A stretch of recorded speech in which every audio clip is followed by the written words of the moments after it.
Tapi semakin Rahmat ini berusaha nggak kepo, suara kentongan itu justru berbunyi makin intens lagi, Wak. Dan anehnya bunyi kentongan itu lama-lama membentuk alunan lagu Jawa. Hai, wassalamualaikum warahmatullahi wabarakatuh. Terima kasih sudah klik video ini. Oke, Wak, jadi di malam Senin ini, kali ini waktunya aku menemani kalian dengan membawakan satu kisah horor Wak part 261. Ya, tapi sebelum itu aku mau nanya nih sama kalian. Kalian pernah nggak, Wak, denger lagu yang judulnya Suwe Ora Jamu? Pernah? Kalau pernah nih, apa yang kalian rasakan waktu mendengar lagu itu? Pasti sebagian di antara kalian ngejawab ya senang-senang aja Nadia, atau biasa-biasa aja Nadia. Dan pasti nggak ada yang jawab aku takut Nat sama lagu tuh. Pasti nggak ada. Nah, tapi Wawa yang kisahnya akan aku ceritakan malam ini ternyata punya pengalaman horor dengan lagu itu. Dimana pada suatu malam di bulan puasa nih pula ya, Wawa ini mendengar sebuah kentongan yang tiba-tiba berbunyi dan membentuk irama lagu Suwe Ora Jamu.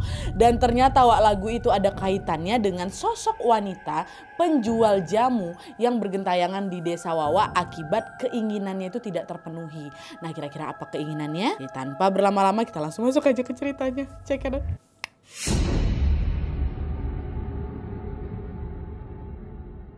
Oke, Wak, jadi kisah yang akan aku ceritakan malam ini dikirim sama Wawa kita yang bernama Rahmat dari Jawa Timur. Halo Mas Rahmat. Nah, jadi pengalaman horor yang dialami sama Rahmat ini, Wak, terjadi pada bulan Ramadan tuh loh. Nah, jadi nih ceritanya pada suatu hari menjelang bulan Ramadan, bulan puasa, Rahmat ini pergi ke masjid untuk sholat maghrib bersama ponakannya yang bernama Ray dan juga teman yang namanya Dendi, bertiga nih.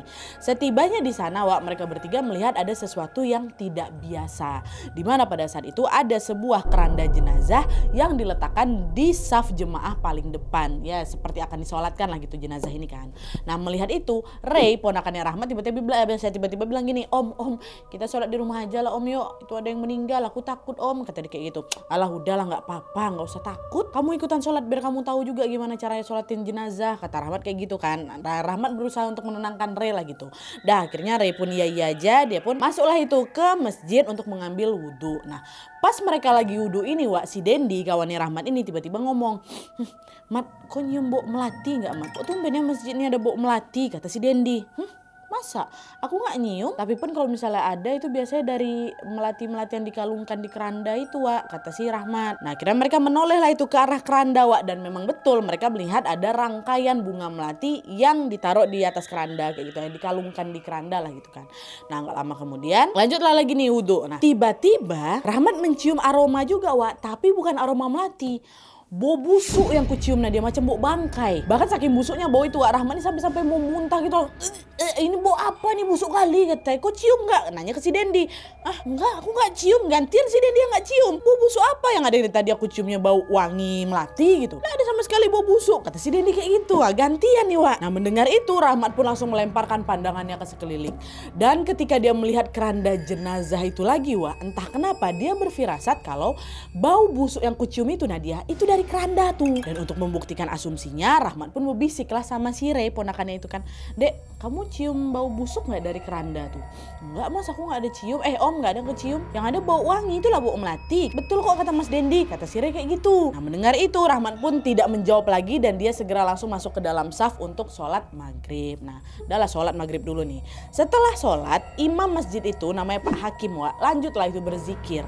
Dan setelah itu dia berniat untuk baru melakukan sholat jenazah. Tapi pada saat zikir itu sedang berlangsung, entah kenapa, Wak, semua jemaah yang ada di sana memilih pulang. Gak ada yang mau lanjut sholat jenazah, Nat. Alhasil waktu itu di masjid itu cuma ada 5 orang aja. Aku, si Rahmat, Ray, ponakannya, Dendi, Pak Hakim, sama ada seorang laki-laki yang sepertinya itu adalah keluarga dari si jenazah itu. Cuma berlima ya kami tinggal. Nah, dengan jemaah yang seadanya itu, Pak Hakim pun mengajak mereka untuk mendirikan sholat jenazah. Jadi cuma berlima, Wak, sholat jenazah tuh. Dan sholatlah mereka kana. Setelah selesai, laki-laki yang tidak dikenal ini yang dipikir tadi keluarga si jenazah ini tiba-tiba ngampirin Rahmat, Wak. Dia ngasih sebuah amplop yang berisi uang. Dia bilang, makasih ya Mas ya udah bantu sholatin jenazah istri saya, katanya. Oh iya Pak, sama-sama, kata Rahmat kayak gitu kan. Nah, lama kemudian laki-laki itu bersama Pak Hakim segera langsung memakamkan jenazah itu ke tempat pemakaman umum setempat malam itu juga. Sementara Rahmat, Dendi dan juga Ray nggak ikut ke lokasi, Wak, karena pemakaman umum itu lumayan jauh dia dari kampung aku. Nah, setelah sholat itu mereka pun membagi uang yang udah dikasih sama si bapak tadi menjadi 3 bagian, lalu bergegas pulang ke rumah masing-masing. Nah, meski sempat sempat mengalami kejadian aneh ya, cium bau busuk di masjid tadi Wak. Malam harinya di rumah Rahmat bisa tidur nyenyak tanpa ada kejanggalan apapun. Udah nih, hari pun berganti dan tanpa terasa bulan Ramadan yang ditunggu-tunggu umat muslim ini pun tiba. Dan sebagaimana tradisi di kampung tempat si Rahmat ini tinggal Wak, dia bersama para pemuda lainnya mengadakan sahur keliling tuh selama Ramadan untuk membangunkan para warga. Biasa kan kayak gitu kan. Dan supaya kegiatan itu berjalan lancar, mereka pun bagi-bagi tugas lah ini Wak. Ada yang nabuh rebana, ada yang bagian teriak-teriak sahur, sahur, ada yang kayak gitu. Terus ada juga yang mukul kentongan. Nah, yang mukul kentongan ini tugasnya si Rahmat. Awalnya kegiatan itu berjalan lancar-lancar aja Wak. Meski harus mengelilingi desa malam-malam, mereka sama sekali nggak pernah mengalami kejadian mistis. Ya udah kayak gitu aja agenda mereka kan.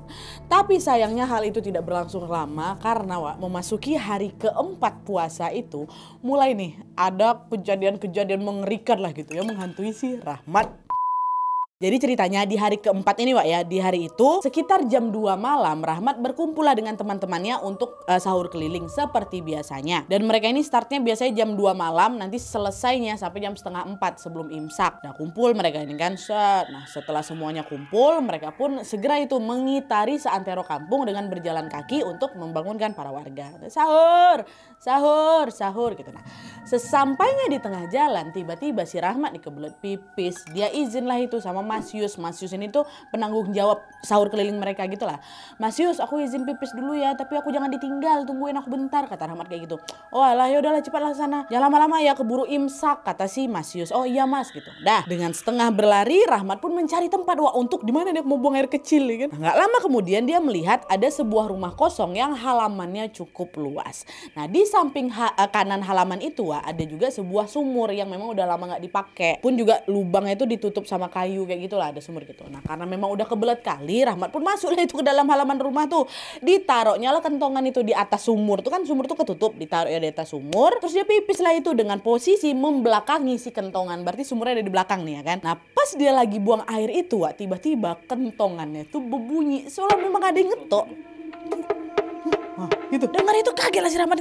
Siapa yang ngetok kentongan aku nih? Dia masih pipis tuh. Nah meski penasaran Wak, Rahmat ini berusaha untuk menahan diri jangan toleh ke belakang sampai aku ini selesai pipis. Tapi semakin Rahmat ini berusaha nggak kepo, suara kentongan itu justru berbunyi makin intens lagi Wak. Dan anehnya bunyi kentongan itu lama-lama membentuk alunan lagu Jawa Suwe Ora Jamu. Apa tuh kayak gitu? Nah awalnya Rahmat mikir ini pasti kelakuan anak-anak nih, dia sengaja ngisengin aku gitu kan. Tapi sedetik kemudian dia baru mikir lagi, tapi kan di rombongan ini yang bisa main kentongan cuma aku. Pun kalau misalnya anak-anak jahilin aku, nggak mungkin lah mereka malah mainin lagu Suwe Ora Jamu, ngapain? Nah di situ aku langsung merinding. Nah dia masih terdengar dia di belakang kan. Aku bacalah itu ayat kursi selantang mungkin supaya kentongan tuh berhenti berbunyi. Tapi pada saat dia sedang berdoa nih baca ayat kursi ini Wak, suara kentongan itu mendadak berubah irama. Dari yang awalnya berirama lagu Suwe Ora Jamu, tiba-tiba berubah Wak ketukannya, ngikutin bacaan ayat kursi yang dibacakan sama si Rahmat. Suara kentongannya sama dengan irama waktu si Rahmat lagi baca ayat kursi. Terus nggak lama Wak terdengar ada suara cewek, suara wanita yang juga ikut membaca ayat kursi tepat di belakang telinga aku. Nah dia ikutan juga dia. Nah, karena takut selesai pipis ini Rahmat langsung berlari keluar halaman, ditinggalkannya lah itu kentongan itu di sana. Nggak diambil, aku langsung lari aja Nat. Jadi waktu itu si Rahmat nggak nengok nih di belakang tuh ada apa karena dia ketakutan kali ya kan. Waktu dia keluar rupanya rombongannya udah berjalan Wak, udah berjalan jauh ninggalin dia. Nggak ada rombongan tuh di depan tuh lagi, nggak ada nungguin dia. Udah nggak nampak mana orang nih, kok aku ditinggalin. Tapi Rahmat masih samar-samar dengar Wak suara mereka bangunin sahur itu. Jadi betulan ditinggalin lah gitu kan. Kesal lah si Rahmat gitu. Rahmat berlari lah itu ngejar kawan-kawannya. Nah pas dia baru lari setengah jalan itu, Rahmat berpapasan Wak sama seorang ibu-ibu berusia sekitar 50 tahunan gitu lah dia. Rambutnya dicepol, lagi gendong keranjang jamu sambil nenteng ember kecil juga berisinya biasa air sama gelas kan. Nah berpapasan sama si ibu ini nih. Nah saat berpapasan ibu itu tiba-tiba manggil Rahmat, monggo Mas dibeli jamunya, kata gitu kan. Nah dengar itu Rahmat refleks berhentilah bentar kan, dia balik badan. Ada ibu ini. Waktu udah bertatapan Rahmat udah ngerasa aneh di sini. Masa di bulan puasa kayak gini ada orang jual jamu malam-malam? Ini orang apa bukan nih? Nah seolah menyadari kekhawatirannya si Rahmat, si ibu-ibu ini bilang, "Dek, sejak puasa jamu saya ini nggak laku, Dek. Tolong jualan saya dilarisi," katanya. Nah, dengar jawaban itu lega si Rahmat. Oh, alhamdulillah manusia ibu nih, kupikir hantu. Nah, habis itu Rahmat bilang, "Oh, maaf Bu, saya nggak bisa beli jamunya karena saya nggak bawa uang," kata gitu. "Oh, udah nggak usah bayar Mas, tak kasih gratis biar nanti dagangan saya cepet habis," kata ibu tuh kan. Si Rahmat nggak ngomong apa-apa, ibu tuh langsung siapin meracik jamu tuh loh, Wak. "Udah nggak apa-apa Mas." Nah, dia langsung diraciknya jamu tuh dikasih. "Ini Mas diminum dulu biar seger. Sekalian dihabisin ya," kata si ibu ini. Dan entah kenapa dia seolah terhipnotis dengan perkataan si ibu itu. Rahmat ini betul lah ditenggak jamu tuh sampai habis, nggak bersisa. Aku minum betulan. Nah, selesai minum jamu, Rahmat pun mengucapkan terima kasih sama si ibu itu. "Bu, makasih ya Bu ya." Nah, dia kembali lagi lah ini ngejar kawan-kawannya yang udah jalan duluan itu. Jalan lagi. Di saat baru beberapa meter ninggalin si ibu itu, Rahmat ini tiba-tiba terdorong mau menoleh ke belakang. Terus waktu ditengok ke belakang, Wak, udah hilang ibu tuh, nggak ada. Kok hilang ibu nih? Perasaan baru beberapa meter lah aku jalan. Nah, meski ngerasa janggal di sini, Rahmat nggak mau ngambil pusing, Wak, dan dia kembali lagi berlari menyusul ke rombongannya. Nah, setelah dia lari kurang lebih 10 menit lagi tuh, Wak, Rahmat akhirnya berhasil bertemu sama si rombongan pembangun sahur ini. Dengan ekspresi kesal, Rahmat bilang, "Kok kalian ini tega-tega ya ninggalin aku? Kan aku bilang tolong tungguin aku, Mas." Nah, dengar itu kawan-kawan yang malah kaget. "Loh, kok dari mana? Kami loh dari tadi udah nungguin kau lama kali. Dan sekarang udah 2 jam kami nungguin kau ya. Kok nggak muncul-muncul," katanya. "Malah yang ada kami bagi tugas nih buat nyariin kau aja. Kok nggak ketemu? Kami pikir kau balik ke rumah. Makanya kami jalan aja ninggalin kau." Orang-orang ini kaget. Di situ gantilah Rahmat juga terkejut. Kenapa? 2 jam loh, Wak. 2 jam kata mereka. Waktu itu yang kurasain aku paling cuman pipis 5 menit. Ketemu ibu tuh 5 menit. Ya paling 10 menit aja lah. Bukan 2 jam. Nah, belum sempat memahami apa yang terjadi. Tiba-tiba betulan Wak terdengar pengumuman waktu imsa. Imsa gitu di speaker masjid. Heran lah si Rahmat kan. Betul mah 2 jam aku pergi nih. Kok perasaan aku cuma paling 10 menit itu, Nat. Kok bisa gini ya? Nah, tuh kan apa yang kami bilang, emang aku pergi 2 jam kok. Kok dari mana? Kata Mas Yus kayak gitu lagi, Wah. Dengar pertanyaan itu, Rahmat tuh langsung ingat lah sama momen dia dengar kentungan suwe ora jamu, dengar waktu ketemu sama si ibu itu. Nah, pada saat dia mengingat semuanya, barulah merinding si Rahmat di situ kan. Apa jangan-jangan gara-gara tadi ya? Karena di situ Rahmat takut dan juga dia nggak mau bikin orang ini heboh. Akhirnya Rahmat pun nggak menjawab pertanyaan Mas Yus tadi dan dia segera langsung mengalihkan topik pembicaraannya supaya tidak membahas hal itu lagi. Karena waktu itu sudah memasuki imsak, Wak, Rahmat pun ya nggak sempat pulang lah buat sahur ya kan. Cuma dia ngerasa nggak apa-apa lah, tadi aku lumayan minum jamu dikit tuh. Nah, habis itu dia sama rombongannya pun lalu pergi lagi ke masjid sambil menunggu azan subuh ya. Nah, setelah sholat subuh berjamaah, Rahmat dan juga Dendi, kawan yang tadi itu juga ikutan jadi rombongan, Wak. Dia sama si Dendi ini pun tetap berada di masjid untuk tadarusan. Sementara ada beberapa teman-teman yang lainnya memilih untuk pulang ke rumah untuk beristirahat. Dia lanjut tadarus nih, nggak langsung pulang kan. Awalnya nggak ada hal yang aneh, Wak, yang terjadi di sana. Tapi pada saat mengaji, which is dia lagi ada di masjidnya, Rahmat ini tiba-tiba ngalamin kejadian lagi di masjid loh padahal. Nah, jadi, Wak, setelah sholat subuh, Rahmat dan juga Dendi ini mengambil Al-Quran lalu membacanya secara bergantian. Dan sebagaimana tradisi di kampung itu, mereka ini harus mengaji menggunakan mikrofon ya kan. Nanti suara ngajinya disiarkan melalui speaker masjid supaya warga lain juga ikut mendengar. Mungkin juga di tempat kalian ada juga kan tradisi kayak gitu kan. Nah, kayak gitu juga nih di tradisi di kampungnya Rahmat. Nah, pada saat itu Dendi lah yang mendapat giliran pertama untuk memulai tadarus, Wak. Dia membaca 2 surat panjang dengan lancar tanpa ada kendala. Nah, selesai mengaji, Dendi pun memberikan mikrofon itu kepada Rahmat. Lalu si Dendi ditinggalkannya Rahmat, dia duduk, Wak, di salah satu sudut yang ada di masjid untuk menyimak bacaannya Rahmat gitu. Jadi nggak bareng, si Dendinya melipir gitu. Nah, dengan suara yang lembut nan merdu, Rahmat pun mulai membacakan lantunan surat Ar-Rahman dari ayat 1 sampai ayat 78 ya, sampai ayat akhir lah pokoknya. Nah, baca tuh, auzubillahi minasyaitonirrajim, dibaca nih kan. Nah, setelah membaca semua ayat, tidak lupalah Rahmat pun mengakhirinya dengan mengucapkan Sadaqallahul Azim ya kan. Dan tepat setelah Rahmat selesai mengaji, Wak, si Dendi yang ada di pojok tiba-tiba datangin si Rahmat. Kok yang betul lah ngajinya? Bukannya baca Sadaqallahul Azim, malah kok nyanyi lagu suwe ora jamu. Jangan main-main kau. Kaget lah aku digituin. Jangan sembarangan nuduh kok Dendi ya. Aku ngucapin sadaqallahul azim kok. Apa pula aku nyanyi suwe ora jamu? Kok pikir apa aku? Kupingku tuh yang salah dengar, kata si Rahmat lagi. Enggak, aku nggak salah dengar. Jelas-jelas kok malah nyanyi suwe ora jamu di akhir tadi. Bahkan di tengah bacaan juga entah ngapa kok ngeram-ngeram kok kayak harimau, kata si Dendi kayak gitu. Nah di situ aku sama sekali nggak percaya Nadia apa yang dibilang sama Dendi. Aku sadar kok aku baca dengan betul. Nggak mungkin juga aku main-main dalam baca Quran kayak gitu kan. Nah sementara di sisi lain Dendi ini juga kekeh mengatakan kalau aku nggak salah dengar. Aku dengar tadi apa yang kau bilang. Tapi karena nggak mau berdebat, Dendi pun akhirnya ngalah. Ya udahlah, sudah serah kau. Jangan kayak gitu, jangan kau ulang-ulang lagi kayak gitu ya, kata si Dendi. Nah selesai ngaji barulah ini mereka pulang ke rumah masing-masing ya kan. Keluarlah ini mereka dari masjid. Nah ketika di perjalanan pulang, Rahmat ini tiba-tiba ditegur Wak sama kerumunan warga yang lagi berkumpul. Mas Rahmat, kalau ngaji itu yang bener lah. Kok ya malah nyanyi lagu suwe ora jamu kamu itu? Ngaji kok dibuat mainan, dosa loh. Itu katanya. Nah denger itu teperangah lah aku langsung Nadia. Tapi belum sempat si Rahmat ini ngerespon, tiba-tiba perutku sakit. Sakit, aduh pak, aduh sakit. Terus tiba-tiba kalian tahu, muntah siapa ini si Rahmat, tapi ngeluarinnya darah Wak. Gitu. Lihat kejadian itu Dendi yang juga ada di sana Wak langsung lama apa si Rahmat untuk pulang ke rumah. Muntah darah deh Wak. Setibanya di sana Dendi pun bercerita lah itu sama ibunya Rahmat kalau Bu Rahmat ini baru yang muntah darah gitu. Nah dengar penjelasannya si Dendi, ibunya si Rahmat juga ikutan terkejut. Dia bilang astagfirullahaladzim nak, kok bisa kamu sampai muntah darah? Kamu habis makan apa? Enggak Bu, aku nggak makan apa-apa, kayaknya aku belum sahur. Walah yaudah yuk kita cek dulu ke rumah sakit yuk. Udah kamu hari ini nggak usah puasa dulu. Tapi di situ aku baru teringat, apa gara-gara jamu yang kuminum tadi ya? Cuman udahlah, Rahmat pun langsung pergi ke rumah sakit, dicek, dia pun beristirahat lah itu. Setelah dicek dari rumah sakit, dikasih obat lah gitu kan, baliklah lagi ke rumah dan melanjutkan istirahat di rumah. Nih. Nah sehari setelah dia muntah darah itu kondisi Rahmat alhamdulillahnya berangsur-angsur membaik. Karena merasa sudah sehat nih, Rahmat pun memutuskan untuk ikut sahur keliling lagi sama pemuda-pemuda lain seperti biasa. Hari itu, di hari setelah dia sakit itu, jam 1:30 malam, Rahmat dan juga rombongannya berkumpul lah itu di masjid sambil menunggu anggota-anggota yang lain.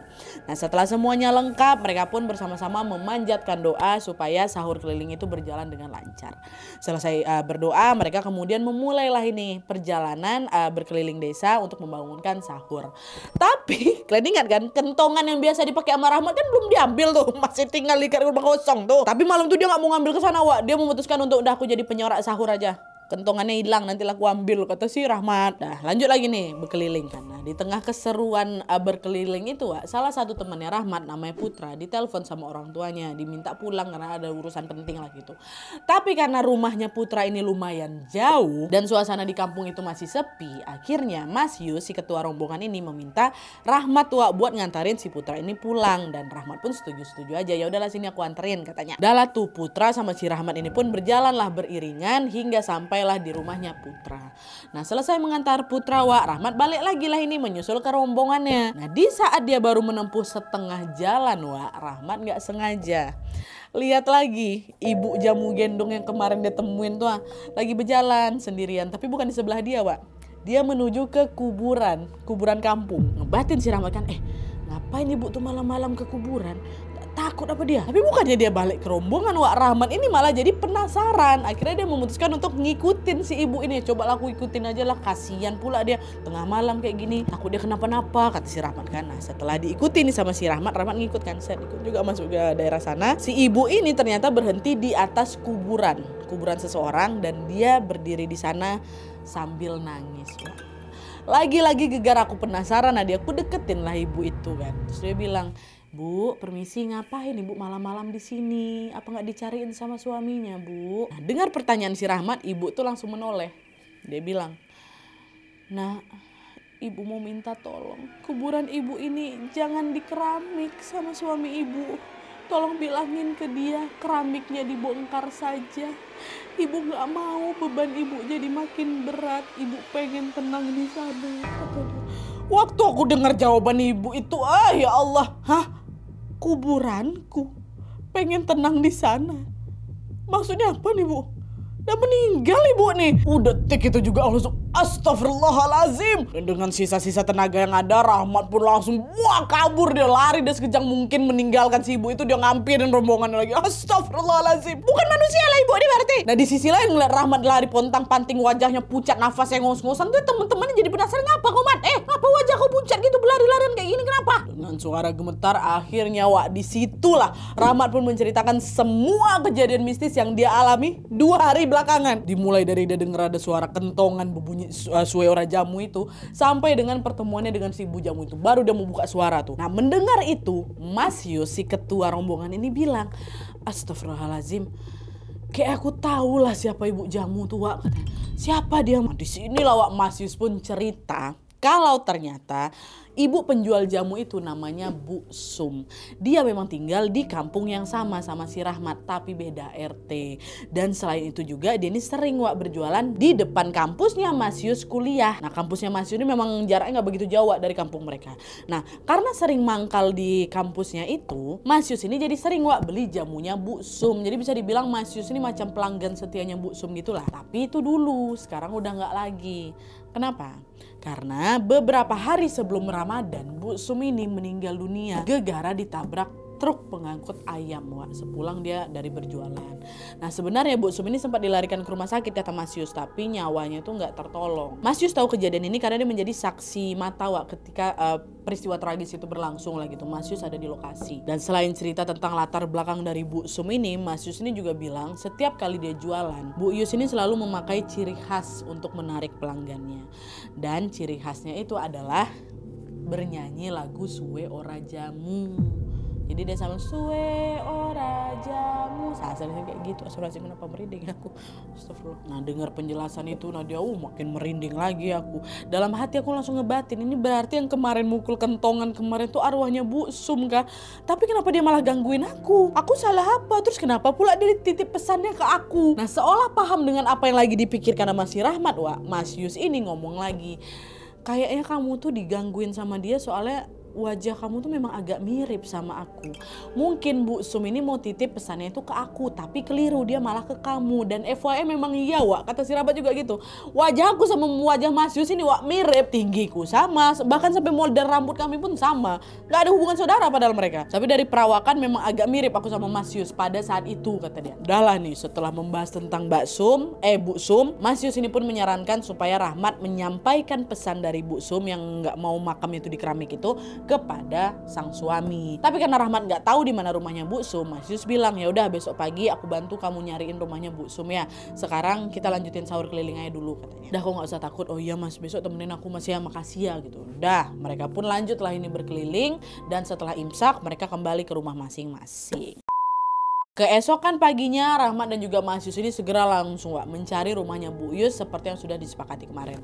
Tapi setelah bertanya pada beberapa tetangga, ternyata suaminya Bu Sum ini udah pindah rumah dan udah gak tinggal dekat kampung tuh lagi. Gak ada yang tahu si suami ini pindah kemana, tapi yang jelas pesannya Bu Sum ini belum sempat tersampaikan kepada suaminya. Dan karena pesan itu tidak tersampaikan, alhasil sosok Bu Sum ini masih terus bergentayangan dan dia malah menghantui beberapa warga sampai dengan saat ini. Kata Mas Rahmat kayak gitu sampai saat ini. Dan akibat kejadian itu kegiatan sahur keliling di kampungnya Rahmat mulai tahun depan ini, mulai tahun setelah kejadian itulah resmi kayak ditiadakan bentar gitu loh. Hal ini terjadi karena katanya kepala desa tuh khawatir para pemuda ini akan diganggu sama sosok Bu Sum itu seperti yang dialami sama si Rahmat. Serem ya. Oke jadi itu tadi pengalaman Rahmat pada saat dihantui oleh sosok hantu mundong. By the way, hantu mundong itu jamu gendong Dari ceritanya aku jadi tahu kalau ternyata ada juga hantu berkeliaran di bulan puasa ya. Soalnya kan kita sering dengarnya di bulan puasa itu setan-setan katanya dikurung supaya dia nggak ganggu manusia ya kan. Apa mungkin setan-setan yang dikurung tuh yang dimaksud adalah setan iblis yang tujuannya untuk menghasut manusia berbuat dosa. Jadi bukan setan berbentuk jin yang bisa dilihat secara kasat mata. Entahlah, wallahu alam juga, aku gak mau sotoy. Tapi ada juga kan beberapa KW-KW kita tuh yang terjadi pada saat bulan puasa Dan ini juga tambahan informasi dari Mas Rahmat soal pesannya Bu Sum yang gak mau kuburannya di keramik itu. Entah betulan atau enggak, tapi sebenarnya tradisi mengkeramik kuburan di daerah tempat aku tinggal tuh udah terjadi sejak dulu Nadia. Dan biasanya gak ada masalah. Baru Bu Sum ini aja gentayangan gara-gara dia gak nggak mau ada keramik dekat atas kuburannya. Tapi apapun penyebabnya, kita doakan saja semoga arwah Bu Sum bisa tenang di sisi Allah Subhanahu wa taala dan tidak mengganggu warga-warga lagi ya. Amin ya robbal alamin. Oke, Wak, jadi sekian dulu videonya. Terima kasih banyak yang sudah menonton. Kalau kalian suka video ini, klik like-nya. Jangan lupa komen di bawah untuk ide dan saran-saran untuk video selanjutnya. Jangan lupa nyalain notifikasi ya supaya kalian tahu kalau aku upload video baru. And as always, jangan lupa untuk klik tombol subscribe supaya kalian sama-sama tahu informasi menarik dan menegangkan dari channel aku. See you next video, Wak. Bye.